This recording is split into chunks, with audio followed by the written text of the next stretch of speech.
जब ये विधानसभा चुनाव के नतीजे आए हैं, कांग्रेस की तरफ से ये आवाज़ उठने लगी है कि ये बीजेपी या मोदी की जीत नहीं है, ये ईवीएम की जीत है। क्या आपकी क्या राय है?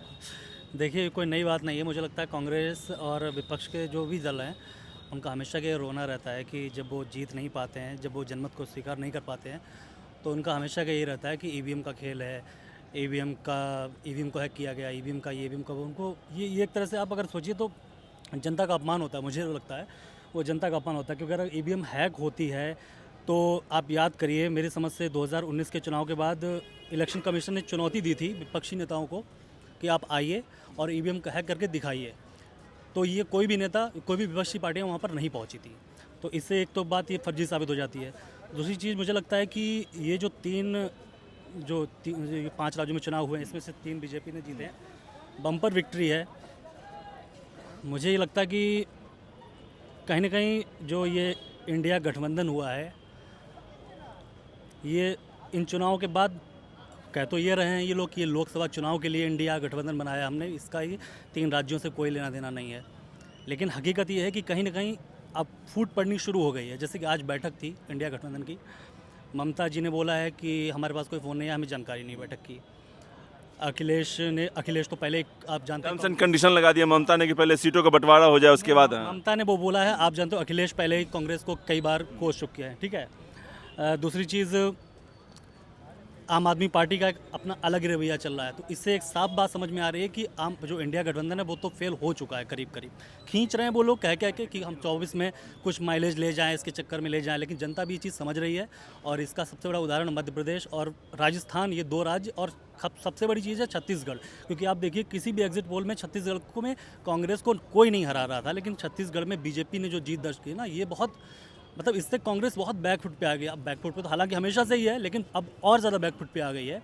इससे 3 चीज़ें निकल के आई हैं। एक तो ये जो राहुल गांधी की जोड़ो यात्रा जो चल रही थी अभी तक, हाँ, उसका मुझे नहीं लगता कोई इम्पैक्ट पड़ा है बहुत ज़्यादा। हाँ, तेलंगाना में कांग्रेस अच्छा कर लेगी, तो तेलंगाना में बीजेपी का वैसे भी कोई साउथ इंडिया में बहुत कोई आधार नहीं है। मोदी उससे भी खुश हैं जो मौजूदा रिजल्ट है कि हमने अच्छा परफॉर्म किया है। और जब तालियों की गूंज हो रही थी तो कह रहे थे कि भाई वहाँ तक आवाज़ जानी चाहिए तेलंगाना। अब आप समझ ही रहे हो, पहली बात तो मोदी जी बिल्कुल 8% शेयर से 13% शेयर पर पहुंच जाना किसी पार्टी के लिए, भी साउथ में। हाँ, जहां मौजूदा तेलंगाना में भारतीय जनता पार्टी का एक विधायक था पिछले विधानसभा 18 के चुनाव में, उसके बाद अभी विधानसभा चुनाव होता है, 1 सीट से 8 सीटें पहुंच जाते हैं। हालांकि ये जरूर है कि 2019 के लोकसभा चुनाव में भारतीय जनता पार्टी को वहां पर 4 सांसद चुनाव जीत पाए थे, लेकिन उन्हीं में से 4 में से 3 सांसद इस बार विधानसभा चुनाव लड़ाया गया। हालांकि वो चुनाव अपना तो नहीं जीत पाए, लेकिन अगल बगल की विधानसभा सीटों को जरूर प्रभावित किया, जिससे बीजेपी 1 सीट से 8 सीट पे पहुंच गई। करीब 8% जो इनका वोट शेयर था वो 13% पहुंच गया। हाँ, अब इतना जरूर कह सकते हैं कि जब क्षेत्रीय दल तेलंगाना से बाहर हुआ केसीआर की पार्टी, अब बीजेपी के पास वहाँ पर विपक्षी पार्टी बनने का अगले विधानसभा में बहुत अच्छा मौका है, क्योंकि 13% वोट शेयर कम नहीं होता है। क्योंकि अभी हमने बंगाल में भी देखा, लोकसभा में जैसे ही उनके सांसद बढ़े, उसके बाद विधानसभा में 3 सीट से बीजेपी 70 सीटों पर पहुंच गई। तो कहीं ना कहीं बीजेपी जिस तरीके से उनका संगठन काम करने का तरीका है, अमित शाह जी की रणनीति है, वो एक चुनाव खत्म होता है तो उसके बाद दूसरे विधानसभा चुनाव या लोकसभा चुनाव की तैयारी में लग जाती है। तो संगठन से लेकर पन्ना प्रमुख तक जो जिम्मेदारी उनकी तय की जाती है, कहीं ना कहीं उसका ही बहुत बड़ा रोल है। जो सरकार की नीतियां हैं, जन जन तक पहुंचाने का जो रणनीति है, वो मास्टर स्ट्रोक साबित होती है हर विधानसभा चुनाव में। अब कह रहे हैं जो एक ईवीएम की जीत है, दिग्विजय सिंह ने कहा, कमलनाथ ने भी कहा कि उनके जो विधायक हैं उनके गांव में ही 150 वोट उनको नहीं मिल पा रहा है। तो आपको क्या लगता है कि ईवीएम की वजह से बीजेपी वाले जीते हैं? नहीं, ईवीएम तो नहीं कह सकता, लेकिन यहाँ पर अमित शाह की रणनीति जरूर कारगर साबित हुई। क्योंकि हाल ही के दिनों में अमित शाह का एक वीडियो वायरल हुआ, उसमें पार्टी कार्यकर्ताओं के साथ अमित शाह जी ये कहते जरूर नजर आए कि आप समाजवादी पार्टी बीएसपी के कैंडिडेट को पालते नजर आए, यानी उनकी मदद करते नजर आए। जो वोट बैंक 2-2, 4-4 हज़ार हर विधानसभा सीट में कटा, करीब 15-16 विधानसभा सीटें हैं जहाँ पर बीएसपी का अच्छी प्रदर्शन किया। भिंड की सीट जैसे हुई, करीब 32,000-34,000 बीएसपी कैंडिडेट कुशवाहा लेके गए, वहीं पर कांग्रेस का प्रत्याशी हार गया, बीजेपी के प्रत्याशी वहाँ 12,000 वोटों से जीता। तो कहीं ना कहीं जो रणनीति थी कि थर्ड फ्रंट को थोड़ा सा बीजेपी कार्यकर्ता खुद मजबूत करे, और उसी का नतीजा है कि बीजेपी की सीटें जहाँ पिछली बार 109 पे रह गई थी, इस बार 164 पहुँच गई।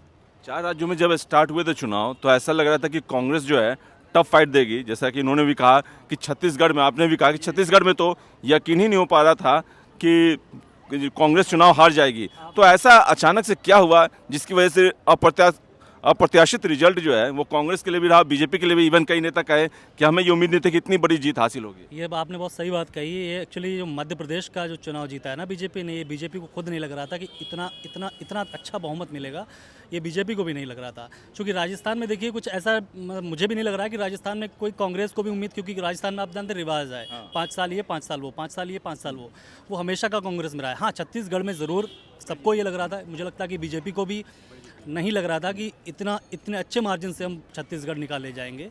तो और मुद्दे की अगर आप बात करो तो मुद्दे देखिए छत्तीसगढ़ में, एक तो ये जो महादेव एक घोटाला जो नहीं लास्ट टाइम इन्होंने फाइल खोली है, क्या नाम, भूपेश बघेल की, कहीं ना कहीं मुझे लगता है कि वो भी थोड़ा सा इम्पैक्ट गया, हालांकि बहुत ज़्यादा इम्पैक्ट नहीं गया है, क्योंकि मुझे लगता है कि छोटी जनता जो है ना, आम लोग हैं ना, वो उनको बहुत ज़्यादा इन चीज़ों से सरोकार नहीं होता है। एंटी इनकम्बेंसी फैक्टर मान सकते हैं, क्योंकि उनके कई मंत्री जो हैं, चाहे वो राजस्थान की बात हो चाहे वो छत्तीसगढ़ की बात हो, मंत्री भी अपनी सीट नहीं बचा पाए। ये एंटी इनकम्बेंसी तो हर चुनाव में चलती है, आप कहीं भी देख लीजिए, हर चुनाव में चलती है, तो एंटी इनकम्बेंसी तो है ही है। और बाकी मतलब मुझे तो लगता है जो आम जनता के बीच आप जाकर पूछोगे तो मोदी मैजिक मुझे लगता है अभी भी कायम है। और 2024 की अगर आप बात करें, इसका कंक्लूजन ले जाएँ तो 2024 में तो मोदी तो आने ही है। सबसे बड़ी बात उसकी, मैं ये नहीं कह रहा हूँ कि मोदी आए या मोदी ही सब कुछ है, या अच्छा मजबूत विपक्ष भी होना चाहिए। अभी मोदी ने भी शीतकालीन सत्र जो शुरू हुआ है कल, इसमें मोदी ने कहा कि मजबूत विपक्ष होना चाहिए। लेकिन ये इस तरह से दिक्कत सबसे बड़ी कांग्रेस की बात इसलिए कर रहा हूँ, पुरानी पार्टी सबसे बड़ी पार्टी है विपक्ष की, सबसे बड़ी दिक्कत यही है इनकी, क्योंकि ये अपनी चीज़ों से सीखना नहीं चाह रही। ये एक पुरानी ढाल जो चली आ रही है ना, उसी को कंटिन्यू चला रहा है। युवाओं को प्राथमिकता नहीं देना इनको। पायलट का आप देख रहे हैं, ज्योतिरादित्य सिंधिया का आपने देखा ही है क्या रिजल्ट निकला है पायलट का। आज भी बैठने को लेकर जो है ना, नज़दीक में नहीं बैठे और डिस्टेंस बना लिया कि सीट ऑफर की गई कि आप बैठिए, और पायलट साहब बगल में जाके बैठे कि नहीं, मैं गहलोत के बगल में नहीं बैठूंगा। वो चल रहा है उनका पायलट। और आप लिख के ले लीजिए, लोकसभा से पहले पायलट आने ही हैं बीजेपी में। पायलट पहले भी आ सकते थे, लेकिन क्योंकि आला कमान से बहुत ज़्यादा प्रेशर पड़ रहा था, बहुत सारी चीज़ें देखी, और थोड़ा वसुंधरा की वजह से भी था, इसलिए पायलट आप देखिए 2-4 महीने में ही पायलट आएंगे। अच्छा, आपको क्या लगता है, ये जो कहा जा रहा था कि ये सेमीफाइनल है, ये तो आपको क्या लगता है कि ये जो फाइनल जो सो कॉल्ड 2024 है, उसमें भी कमोबेश यही रिजल्ट रहने वाला है? जी बिल्कुल। बीजेपी जैसे कर्नाटक की हार के बाद थोड़ी सी दबाव में ज़रूर थी, क्योंकि ओबीसी कार्ड को लेकर जो विपक्ष लगातार ओबीसी जाति जनगणना की बात कर रहा था, सरकार थोड़ा टेंशन में तो थी। लेकिन बीजेपी की रणनीति भी अपनी तरफ, क्योंकि अगर मध्य प्रदेश की हम बात करें तो मध्य प्रदेश में शिवराज सिंह चौहान ओबीसी समुदाय से आते हैं, और उससे पहले चाहे कांग्रेस के जो भी मुख्यमंत्री रहें सब सवर्ण जातियों से रहे, दिग्विजय सिंह ठाकुर रहे हैं। तो वो, और जो बीजेपी का संगठन बहुत मजबूत है मध्य प्रदेश के अंदर, उसमें कोई दो राय नहीं। 7 सांसदों को, 3 केंद्रीय मंत्रियों को बीजेपी ने चुनाव में उतारा, उसका फ़र्क ये पड़ा कि अगल बगल की जो विधानसभा की सीटें थी वो बीजेपी आसानी से जीतने में मदद मिली।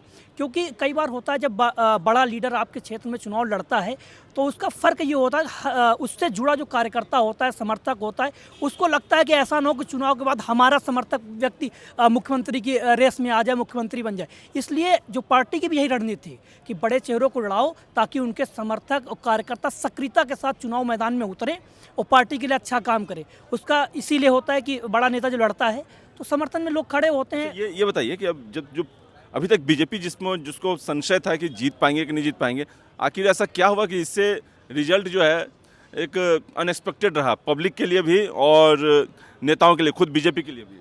नहीं, बीजेपी के लिए अनएक्सपेक्टेड तो नहीं रहा, मतलब कहते थे कि एकदम जो जैसे जो सर्वे आया था, जो एग्जिट पोल आया था, उसमें भी कहा जा रहा था कि इतना घुमावदार था कि ठीक है फिर छत्तीसगढ़ में तो बनेगी ही बनेगी, एमपी में भी बनेगी, और फिर लेकिन रिजल्ट आया तो बिल्कुल अलग रिजल्ट आया। नहीं, अगर मध्य प्रदेश की हम बात करें जहाँ पर बीजेपी प्रचंड बहुमत के साथ सरकार, मतलब मेरा सीधा सवाल है, क्या मोदी मैजिक फैक्टर काम आया वहाँ पे? नहीं, बिल्कुल आया, क्योंकि बगैर चेहरे के साथ चुनाव मैदान में उतरे। और सबसे बड़ा गेम चेंजर अगर मध्य प्रदेश में साबित होता है तो जो महिलाओं के लिए शिवराज सिंह चौहान ने पिछले 3 महीना के अंदर जो प्रचार की, शिवराज सिंह चौहान ने अभी हाल ही के दिनों में कहा 2018 के विधानसभा चुनाव में जिन्होंने उतनी मेहनत नहीं की, उससे ज़्यादा अभी के विधानसभा चुनाव में जहाँ कमलनाथ ने 40 रैलियाँ की, वहाँ शिवराज सिंह चौहान ने 160 से ज़्यादा रैलियाँ की। कई जगह तो वो भावुक नजर आए, महिलाओं के लिपटते हुए कहा कि आपका मामा चला जाएगा तो आपको बहुत दर्द होगा। जो भावनात्मक जो लगाव पब्लिक के बीच, महिलाओं के बीच उन्होंने बनाया, वो जो मामा वाली बात थी वो कारगर साबित हुई। लाडली योजना भी हाँ, छत्तीसगढ़ में मोदी फैक्टर काम किया। नहीं, छत्तीसगढ़ की बात करें तो देखो, एक तो कांग्रेस वहाँ अति आत्मविश्वास में थी, उनको लग रहा था कि आदिवासी उनके साथ है। लेकिन राष्ट्रपति द्रौपदी मुर्मू जी के राष्ट्रपति बनने के बाद कहीं ना कहीं जो आदिवासी बाहुल्य सीटें थी ग्रामीण छत्तीसगढ़ की, कांग्रेस शहरी क्षेत्रों में भूपेश बघेल स्वयं शहरी क्षेत्रों में कैंपेनिंग ज़्यादा करते नजर आए। बीजेपी ने जो पन्ना प्रमुख की जिम्मेदारी तय की, उसने ग्रामीण भारत के अंदर जो आदिवासी जो वोटर है वो बीजेपी के पक्ष में बड़ी तादाद में आए, जिसका नतीजा हुआ कि बीजेपी 2/3 बहुमत के साथ छत्तीसगढ़ में सरकार बनाने में कामयाब हो गई। अच्छा, केजरीवाल जो काफ़ी घुमा हुआ करते थे, नेशनल पार्टी का दर्जा हुआ तो फूले नहीं समा रहे थे, और गुजरात में भी उनको कुछ सीटें मिल गई थी, यहाँ तीनों स्टेट में भी उन्होंने भाग्य आजमाया था, लेकिन वोट शेयरिंग की बात करें तो 1% से भी कम, इवन नोटा से भी कम आया तीनों स्टेट में। देखिए, वोट अगर शेयर की आप बात करें तो मुझे लगता है कि छत्तीसगढ़ में सपा को 0.01%, हाँ, सपा का भी ये हाल हुआ है। केजरीवाल को देखिए, मैं अगर आपको सच बताऊं तो केजरीवाल को मैं पॉलिटिक्स में एक वायरस की तरह मानता हूं। मुझे लगता है कि केजरीवाल, जैसे आपने अगर आप देखो दिल्ली में इन्होंने किया, ठीक है, वो मैजिक समझ लो या जो भी समझ लो, उसको नहीं कह सकते कुछ। पंजाब में किया, वो कांग्रेस की मूर्खता की वजह से हुआ है। आपस में लड़ रहे थे, इतने सीनियर लीडर को हटा दिया आपने, बहुत सारी नेगेटिव इम्पैक्ट जाते हैं जनता के बीच में। तो ये कांग्रेस, जो आम आदमी पार्टी पंजाब में जीती, वो कांग्रेस की मूर्खता की वजह से जीती। कांग्रेस की दिक्कत ये लोग, केजरीवाल की क्या, केजरीवाल बस मोदी की तरह ही सत्ता की भूख है केजरीवाल के लिए भी, बस वो एग्जीक्यूशन नहीं सही कर पा रहा है, और मूर्खतापूर्ण कुछ फैसले होते हैं केजरीवाल के, बड़बोलापन जिसको कहते हैं ना आप, उसका कुछ एक लिमिट क्रॉस कर देते हैं केजरीवाल। दिक्कत केजरीवाल के साथ ये है। कांग्रेस के साथ दिक्कत क्या है, कांग्रेस को मेहनत नहीं करनी, बाप दादाओं की पकी पकाई खिचड़ी खाने को हमेशा मिलती रही है उनको, दिक्कत ये है। तो अब उनको मेहनत नहीं करनी कहीं भी। अब आप देखिए ना, यूपी इलेक्शन देख लीजिए, अभी ये वाला यूपी इलेक्शन कोई नहीं करा था कि बीजेपी इतने बहुमत से आएगी, इतने बहुमत से आई। सपा ने अच्छा परफॉर्म किया, लेकिन इतनी उम्मीद तो बीजेपी को नहीं थी जितनी 30 सीटें निकाली इन्होंने। कांग्रेस को इतनी बुरी हार मिली। उसके बाद अगर आप आज तक आप देख लीजिए, सोनिया या राहुल से पूछ लिए, अपने क्षेत्र में गए, अमेठी वालों को इन्होंने वायनाड में जाके अमेठी वालों के लिए बुरा भला ही कहा, डायरेक्ट नहीं कहा, लेकिन बुरा भला तो कहा ना, कि उत्तर भारत के लोग ऐसे होते हैं वैसे होते हैं। अच्छा, आपको क्या लगता है जो एक फैक्टर है वो क्यों नहीं काम किया इस इलेक्शन में? एक फैक्टर क्या, एक तो कोई मजबूत संगठन था नहीं। हालांकि मध्य प्रदेश में जरूर एक मेयर आम आदमी पार्टी का जीतने में कामयाब रहा, हाँ, लेकिन ऐसा कुछ नहीं है। मध्य प्रदेश में संगठन मजबूत है। दूसरी बात है जाति समीकरण वाली बात। दिल्ली के अंदर दलित और मुस्लिम और प्लस जो सिख पंजाबी है वो आम आदमी पार्टी को पूरी तरीके से सपोर्ट कर रहा है। तो जहाँ जहाँ कांग्रेस ख़त्म होती चली गई, तो कांग्रेस के रूप में जो भारतीय जनता पार्टी को वोट नहीं करना चाहता है वो आम आदमी पार्टी में शिफ्ट हुआ, जैसे गुजरात में हुआ।